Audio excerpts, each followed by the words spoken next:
69 விழுக்காடு தமிழ்நாட்டில் மட்டும்தான் இருக்கு. இந்தியாவில் வேற எந்த மாநிலத்திலும் கிடையாது. மற்ற மாநிலங்கள்லாம் வெறும் 50 விழுக்காடு தான் இருக்கு. அந்த 69 விழுக்காடுக்கும் ஆபத்து வந்தது. அப்போ இதை யாரு காப்பாத்தினாங்கன்னா அப்போ இருந்த முதலமைச்சர் செல்வி ஜெயலலிதா அம்மையார்.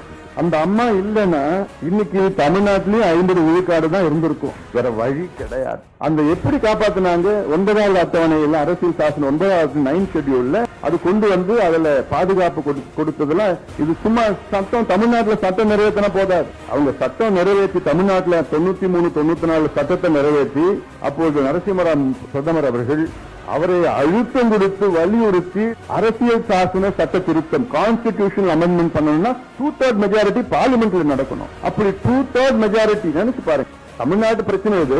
ஆனா நம்ம நாடாளுமன்றத்தில் 2/3 மெஜாரிட்டி வைத்து தமிழ்நாட்டினுடைய சட்டத்தை 9வது அட்டவணையில பாதுகாப்பு கொடுத்தது அப்போது முதலமைச்சர் செல்வி ஜெயலலிதா. அவ்வளவு பெரிய ஒரு காரியம் பண்ணியிருக்கிறார்.